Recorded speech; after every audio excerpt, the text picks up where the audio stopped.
TBAS-Lessons and Courses with TBAS-Surveyor.org, and I wanted to do a short video and explain to you guys what I hope to include in each lesson for TBAS-Surveyor.org, and then what's going to go into what we call a course.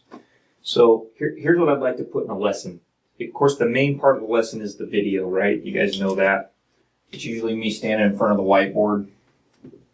Okay, so there's the video lesson. And a couple reasons why I'm doing video lessons and not written lessons. And one reason is I just think it's easier for people to learn visually, and I feel better teaching at a whiteboard. And it also prevents me from having to type a whole bunch. I have a hard time typing a whole bunch.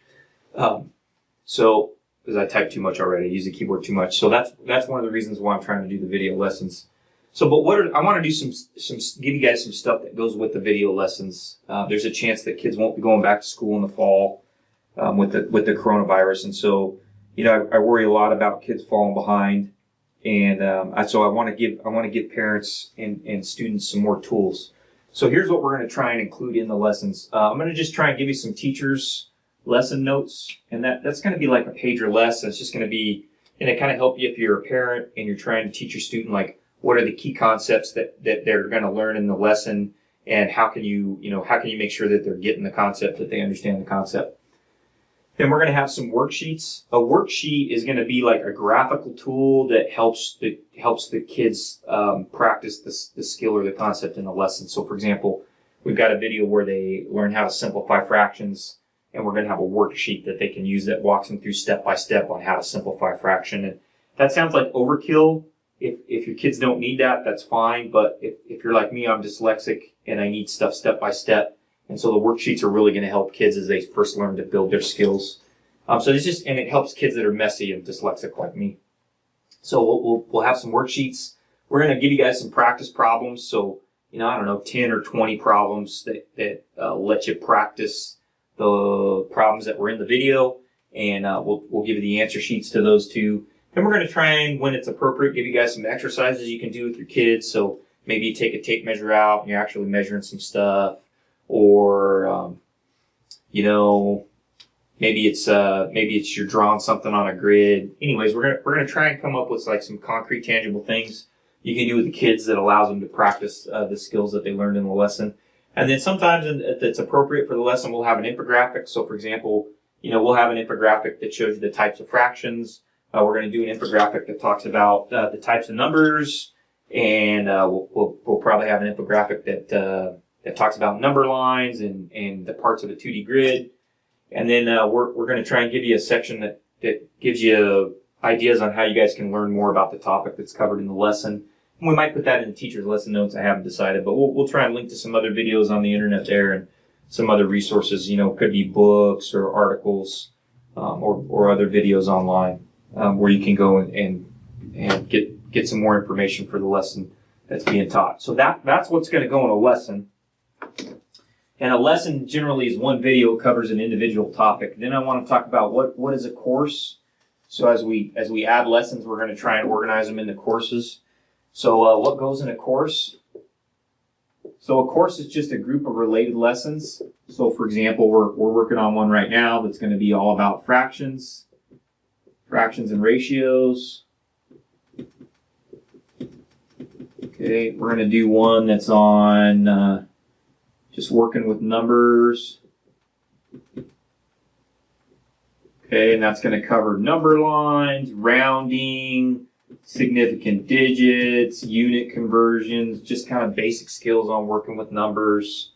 Okay, and then another course we're going to have is working with 2D coordinates. Then we're going to do like geometry basics. We're going to do some videos, just a set of lessons on trigonometry for surveyors. Okay, so those are just related videos. There might be two, could be as few as two, could be as many as 10 or 12. Okay, and then what we're going to do what goes in the course? Okay, so what's in the course is a set of related lessons. Okay. So we're going to have the set of related lessons. Each lesson will have a video. Okay, then what we're trying to do for all the courses is show the kids how to write code related to the lessons.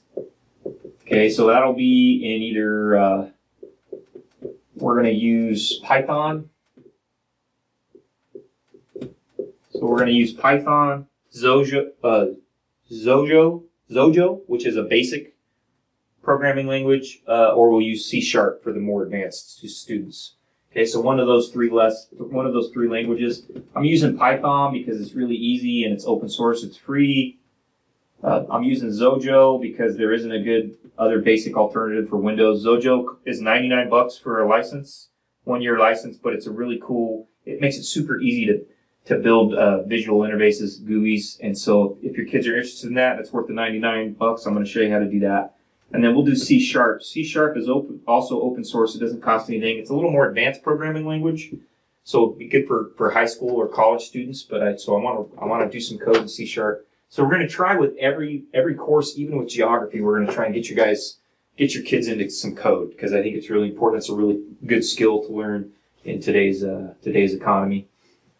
So we're gonna group related lessons. We're gonna show kids how to code.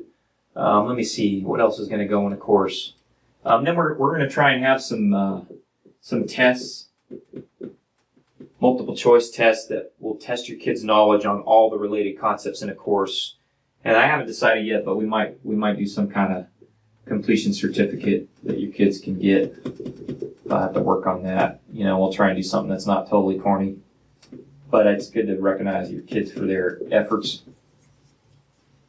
Okay, so those are the 3 things that are going to be in a course. It's going to take some time to develop all this. We're just getting started. I'm just kind of starting with the videos, but I'm going to try and get our first lessons with the worksheet and the teacher's notes and some sample problems. We'll try and get those online in the next couple of weeks. Definitely by the end of the summer, I hope we'll have our first couple of courses up. So I hope you guys enjoy it. I hope this helps if you're at home trying to teach your kids math. Teach them some math and some geography, a little practical surveying. I'm excited about it. I enjoy being able to show people how surveying can make practical application of some stuff that's pretty hard in school if you don't have the practical application. So I hope you guys enjoy it, and I look forward to getting your feedback. So thanks for watching.